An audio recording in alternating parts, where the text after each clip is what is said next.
Let's talk about what's actually happening in the Persian Gulf right now. Not the headlines about missiles and deadlines, but the economics sitting underneath them. Because once you follow the money, the story looks very different than the one you're getting on cable news. Here's the basic shape of it. Iran and the United States signed a memorandum of understanding, a ceasefire deal, meant to end months of fighting and reopen the Strait of Hormuz, one of the most important choke points in the entire global economy. Roughly a fifth of the world's oil and liquefied natural gas moves through that strait. When it's closed, or even just threatened, the effects ripple through every economy on Earth within days. Not weeks, days. And that's exactly what's happening again. Attacks on tankers in the strait, retaliatory strikes, sanctions waivers revoked, then threatened again. Oil futures jumping more than 5% in a single trading session on the news. Now, when oil jumps 5% overnight, who feels that first? Not the traders sitting in front of 6 monitors in Houston or London. Not the oil majors with hedged positions and diversified portfolios. It's the delivery driver filling up his tank at 6 in the morning. It's the family in a cold climate deciding between the heating bill and groceries. Energy price shocks are among the most regressive forces in the entire economy. They hit working people and poor people hardest because energy is a much bigger share of their household budget than it is for anyone wealthy enough to absorb the difference without blinking. To understand why this keeps happening, you have to understand what a choke point actually means in economic terms. The Strait of Hormuz isn't just a body of water, it's a bottleneck through which an enormous share of the world's energy trade has to pass, whether anyone likes it or not. There is no easy substitute route. Pipelines exist that bypass some of it, but nowhere near enough capacity to replace tanker traffic through the strait if it's meaningfully disrupted. That scarcity is the whole ballgame. In a normal, competitive market, if one route gets expensive or risky, buyers and sellers find another route and the price pressure eases. But choke points don't work like that. When a choke point gets contested, there's no alternative to bid the price back down. So every incident, a drone strike on a tanker, a mine reported in the shipping lane, a warship redeployment, gets priced into the entire global oil market almost instantly, regardless of whether a single barrel has actually failed to reach its destination. The volatility itself is the product. Traders aren't just pricing in supply disruption, they're pricing in the risk of supply disruption. And risk in a choke point market is worth real money to somebody. Every single day, the uncertainty persists. That's worth sitting with for a second, because it explains something that otherwise looks irrational. You'd think that after a ceasefire is signed, after a memorandum of understanding is inked by both governments, markets would calm down and stay calm. Instead, we've seen a pattern of flare-up, de-escalation, flare-up again, strikes, a pause, then a tanker gets hit again, and the whole cycle restarts. Every one of those cycles is a fresh volatility event. And volatility, remember, isn't bad for everyone. It's terrible for a shipping company trying to plan a 6-month schedule, terrible for an airline trying to hedge jet fuel costs, terrible for a manufacturer trying to price a contract. But it is not terrible, and can in fact be quite good for anyone whose business model is built around trading that risk rather than eliminating it. Let's be concrete about who benefits when a conflict like this stays open instead of getting resolved. Start with energy traders and producers outside the immediate conflict zone. Every spike in the Brent and West Texas intermediate benchmarks is a windfall for anyone sitting on production capacity that isn't at risk, which increasingly means U.S. shale producers, Gulf producers with spare capacity, and traders holding long positions going into the news. A 5% single-day jump on a global commodity that moves tens of millions of barrels daily is not a rounding error. It is billions of dollars changing hands, mostly upward, toward people who already had capital positioned to catch it. Then there's the defense sector. Aircraft carrier deployments, munitions resupply, missile defense systems, drone countermeasures. None of that is free, and none of it is paid for by the companies that manufacture it. It's paid for by taxpayers, appropriated through defense budgets that get easier to pass, not harder, when tensions are running hot. Defense contractor share prices have a well-documented tendency to rise on days when regional conflict headlines break. And that's not because those companies are producing anything more useful. It's because the market is pricing in future procurement contracts that active tension makes more likely, not less. Then there's the shipping and marine insurance industry. When a strait like Hormuz becomes contested, war risk insurance premiums for vessels transiting the area spike, sometimes dramatically, sometimes overnight. Shipping companies pass that cost on to their customers.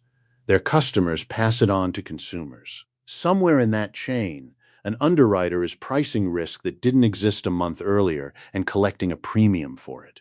That premium doesn't disappear when the crisis ends. It gets baked into freight costs that show up, eventually, on a store shelf near you, in the price of anything that moved through a container ship at some point in its supply chain, which, in this economy, is almost everything.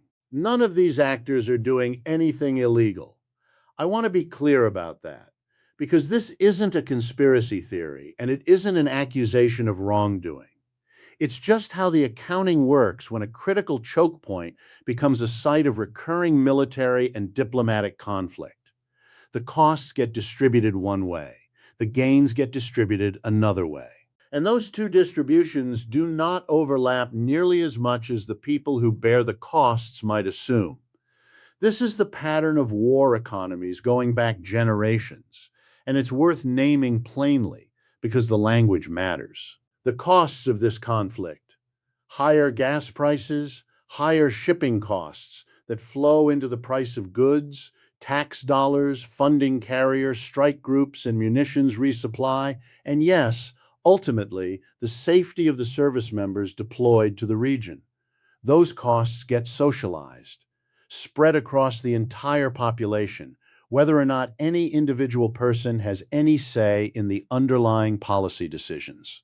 But the gains, when there are gains, get privatized.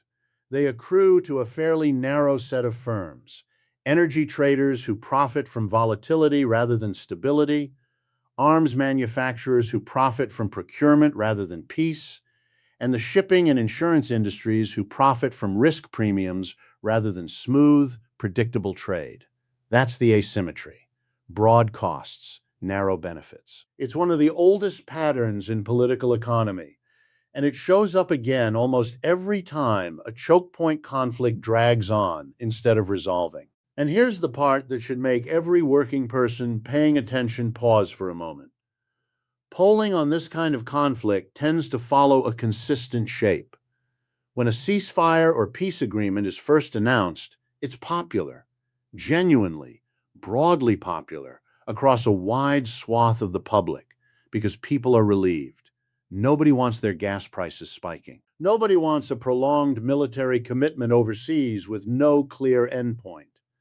And yet, again and again, the machinery of escalation keeps grinding forward anyway.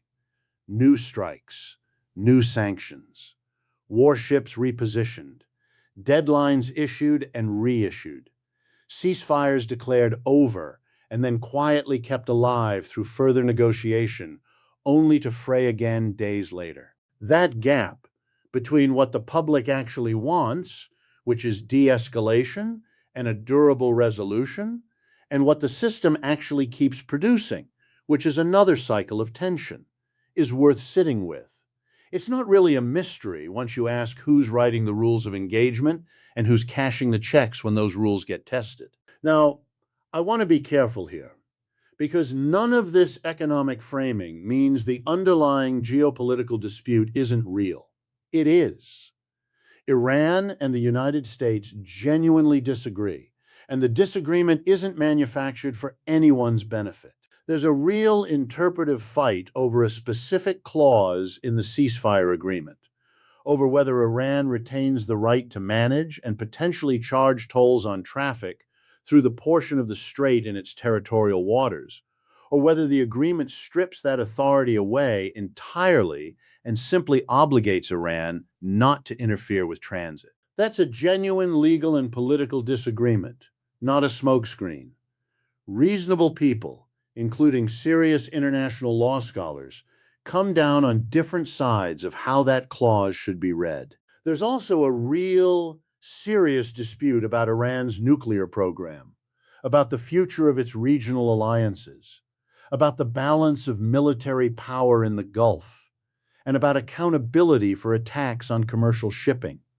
Attacks that put merchant sailors, who have no stake in this conflict at all, directly in harm's way.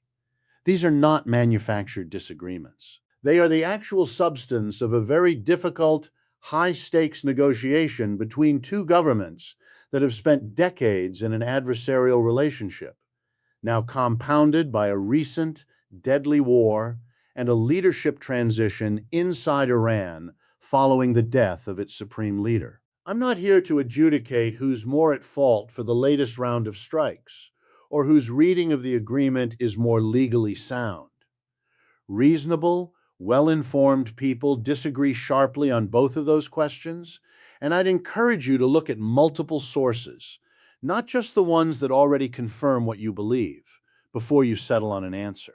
What I am here to point out is the economic structure sitting underneath the geopolitical drama.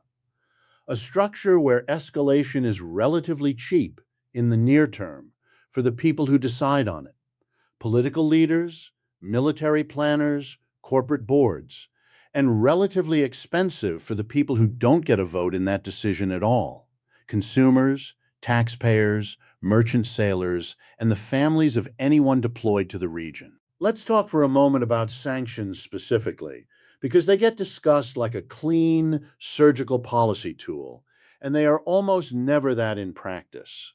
When a sanctions waiver on Iranian oil exports gets revoked, the headline framing is about pressuring the Iranian government and denying it revenue. And there is some truth to that.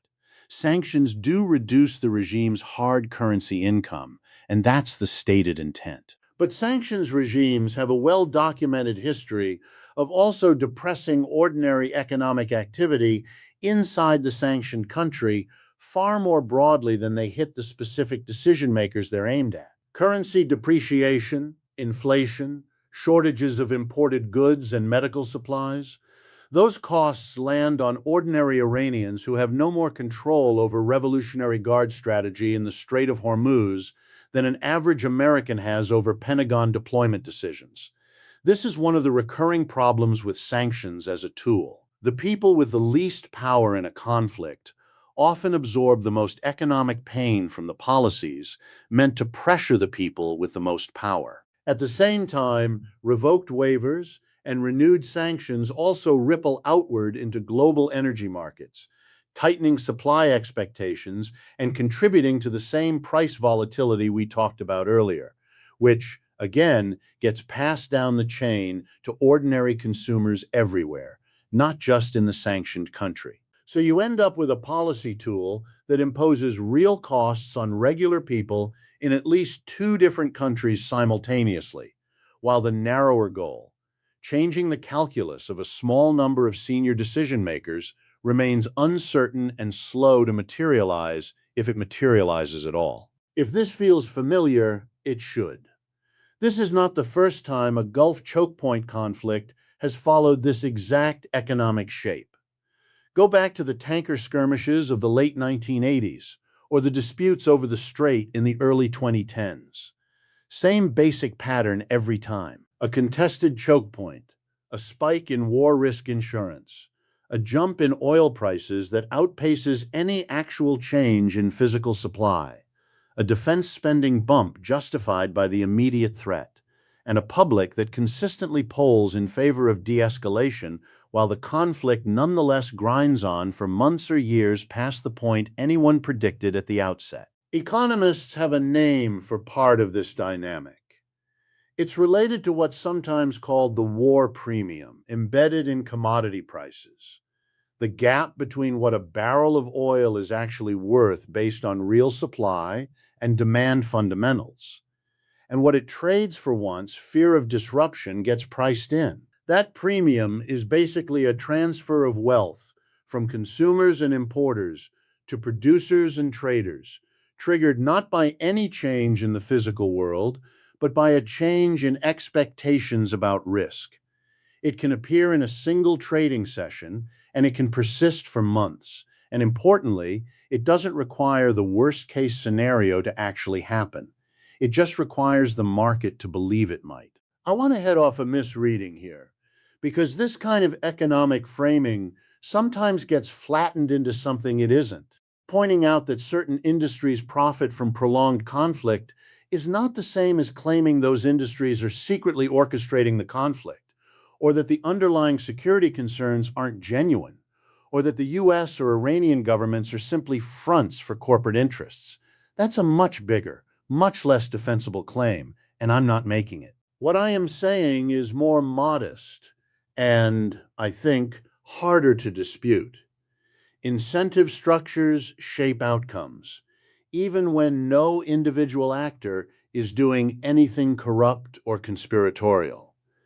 When the incentive structure rewards escalation more reliably and more quickly than it rewards patient, unglamorous diplomacy, you should expect to see more escalation than the underlying public preferences would predict. That's not a moral judgment on any single person's motives.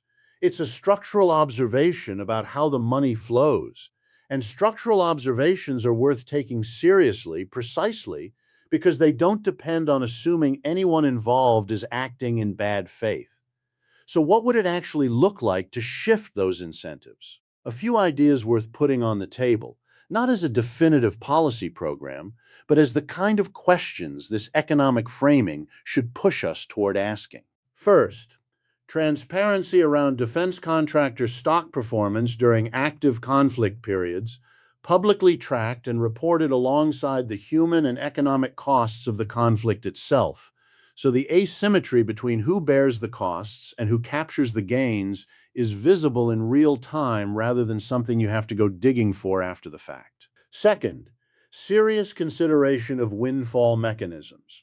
The same basic logic applied to energy company profits during other supply shocks, for extraordinary trading profits captured during acute geopolitical volatility events, with proceeds directed toward offsetting the consumer side costs of the same volatility, rather than allowing the gains to simply accrue upward while the costs accrue downward.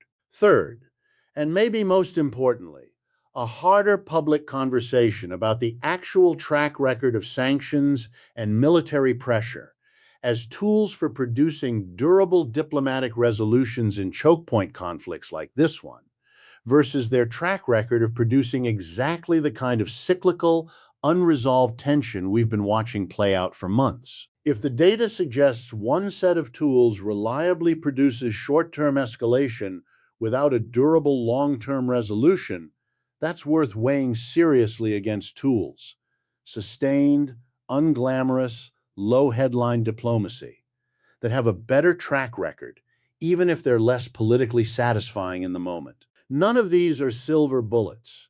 Geopolitics doesn't work that way. And anyone promising you a clean fix to a decades-old regional rivalry compounded by a recent war and a leadership transition is not being straight with you. But naming the incentive structure clearly is at least a start, because you can't fix a structural problem you refuse to describe honestly. It's also worth pulling the camera back further, because this conflict doesn't stay contained to Iran and the United States. The Gulf states, Saudi Arabia, Kuwait, Bahrain, Oman, the UAE, all have enormous economic exposure to a stable Strait of Hormuz, and they've been working the diplomatic channels hard, precisely because their own economies take a direct hit every time this cycle repeats. Kuwait hosting American bases means Kuwait becomes a target when Iranian retaliation happens. Bahrain, same story. Oman has positioned itself as a mediator, in part because so much of its own coastline sits along the strait, and instability there is instability for Muscat's own shipping and tourism economy. And it doesn't stop at the Gulf.